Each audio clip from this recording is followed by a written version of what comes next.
anywhere to live. Look at me, I'm not a threat to you. So that's kind of the theory behind it.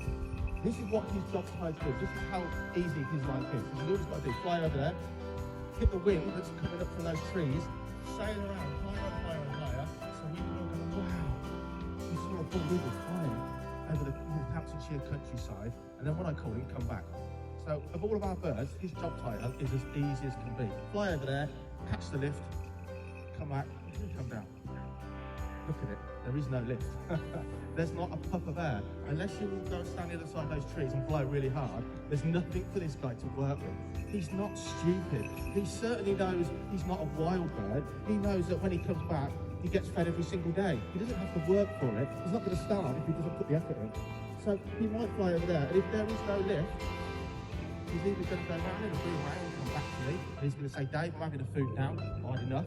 If I let him do that, and I say, he wants to fly. He wants to fly. So he knows when he's here, this is his time to fly. Look what a hurry he is in to take off and don't fly around. It's not here. If he fled,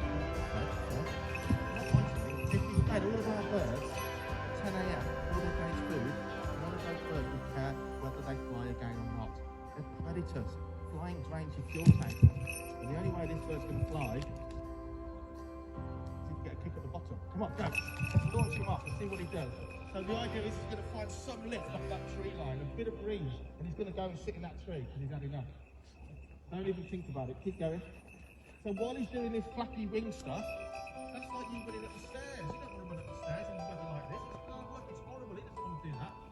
He wants to set those wings and let the elements fly it, glide it. Oh, I don't really think that it's not happening. And you can see, so he's basically telling me, Dad, I've had enough. I'm going to get on Bessie and Uncle now because I can't reward him for that. Thank you. So, thank you. No, thank you. I don't want you in my face. So, all we can do is, you know the story. There's a guy there. He's been a head falconer at Warwick Castle for years. He gave me advice on working with this thing, and now he's sitting there sniggering, thinking, I know those bald eagles, I know what they're like. You can't hit him or tell him off. I can't whisper in his ear, say, come on, you silly Billy. That's not what you've got to do. He doesn't understand that. So reinforce positive stuff. Feed them. He doesn't want to pat on the head. He doesn't want to stroke. He's not a dog. Food, reward, well done. Oh, that's what I want to see. And just ignore the bad. So he knows that. What he's going to do is trying his luck. I'm going to call him in now, though, because I think we're not going to get any further. I want to call him. Hey! That's utterly rubbish. Not perfect, don't hit the right thing. So that's all you're going to get. And there's nothing, I can't make him fly. I can't tell him it's not enough. I can only work with what I've got. So if I keep just saying, no, that's not enough, flop on the floor, he's going to get tireder and tireder and tireder, and we're going to get nowhere. But what we need to do is call him in. That whistle, that is, your dinner is served. I'm calling him back. Rubbish flying, but we've still got to end positively, not negatively. If you don't like chicken, look away now. He loves chicken. So I don't want to wear chicken. It's disgusting. We've got to send him today. So he's eating chicken. Yes. Look at him. He loves it. And he's hiding it from you. Because this bird, I'm wearing most of it, this bird is hand-reared. He's an imprinted bird of prey. If you hand-rear a pigeon, a sparrow, an eagle, a seagull, it thinks you're its mum and dad completely, and it thinks it's a human. Or he thinks you're a bald eagle. So the reason he's got his wings down now, he thinks you are all the same as him, and he cannot understand why you're all not rushing him to steal these chickens. So he's getting them down. He's eating like a pig. He's eating them whole. He can eat them like with tweezers. Maybe barbecue's nice. He can eat them like in his beak. There never is any more food presented to him out here. It's all gone. He doesn't need to protect it now. He's ate it all, and that just tells him it's all gone. And you should see. Switching his brain go from just reactive, I'm here, I've got to garnet it down because you want it, to, oh, there's people, oh, there's a sky, and his thinking brain will kick in. He's looking around now, he's thinking about stuff. He's switched off that just reactive sort of carry on to the thinking brain switch back on. So he's looking around, lovely handsome devil. They're swines to work with, aren't they, David? Swines to work with. They are bitey things.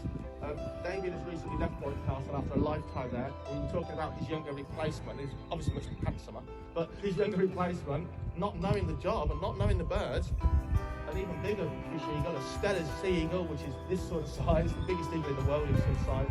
they actually collared one of the staff, the younger staff, because you've got to understand how they work. You've got to understand how their brains think. He's not 2 or 3 times the weight of an American Kestrel, because it's actually half Peregrine falcon. A weird man-made hybrid that will either be rubbish like him, because the weather's rubbish for exercising him, you don't want to do it, I don't want to do it. It's going to be worse than this. He might be worse, or he might be outstandingly brilliant. So the good on this bird, to keep him calm, he can't see the food that was going to get. Oh, by the way, those chickens he was eating whole, they're all boys. He's eating them because of you. You had that chicken on the barbecue. Chicken, you all eat them. They're girls, all of them. Eggs are laid by girl chickens. 50% of all the chickens that hatch every day are boys. They get thrown in the bin because we don't use them. They get fed to zoo animals and things like that. So let's see what this bloke will do.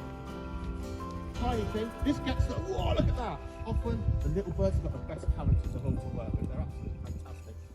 So half of this bird is the fastest animal on our planet.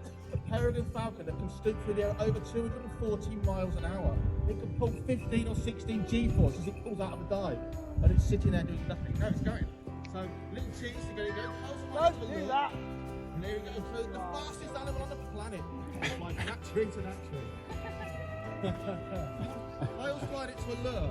It imitates a bird in the sky. The falcons catch birds to eat them, and it's the way we get the falcons fixed.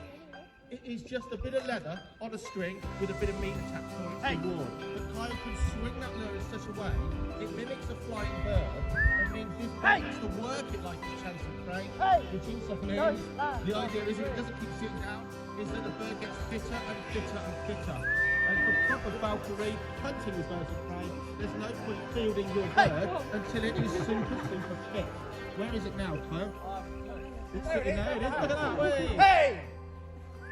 If it gets a little bit of height, I'll give it. Oh, okay. We're not going to get any time. I said that, it's happened, didn't it? I said it, didn't I? You said it and it happened.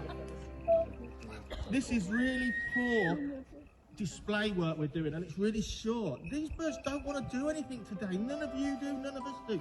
Part of our book as falconers is we fly with animals, we fly wild and free. When they leave, they do their own thing. We cajole them and condition them into hopefully doing a little bit of stuff we want, but it's got its own brain. How can I tell this eagle, I want 10 minutes flying out of you? In this weather, it does what it wants to do. So sometimes you're better off ending quickly on some positivity rather than trying to drag it out when it all turns into rubbish. Now this bird's sitting up there because in the wild, look around you now, just quickly, nothing in that sky. What birds are stupid enough to go hunting now? Hunting's hard work. So the sparrowhawks in your garden, they probably caught their food at 5 AM this morning, and they're probably going to go hunting again an hour before darkness when it's cooled off.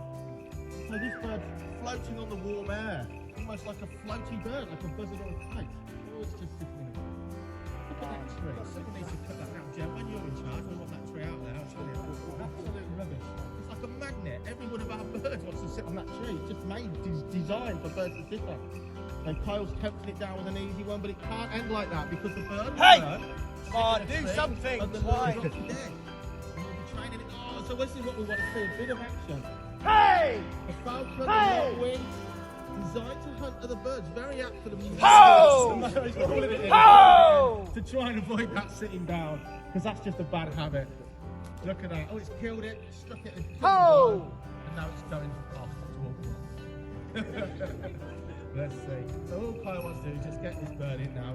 We're not going to get any better. Give him a round of applause just for persevering. It's hard work flying birds in this weather. We really want you to see these birds fly at the best we know they can fly. If you hear us flying our birds out here and we're getting mega excited, it isn't that. It's us getting mega excited because that's why we do this. We do this out of passion. It's hard when you know it's rubbish conditions. I hope you enjoy seeing them fly a little bit. Hopefully you've been in the centre and seen the birds around 6 still doing nothing. So we don't see the rocks in the fox and more than a hedgehog in a wildlife. See our growing wildlife measuring, richest wildlife, richest wildlife to you if you live in Britain. It has to be, doesn't it? It has to be. Look at that. Horrible.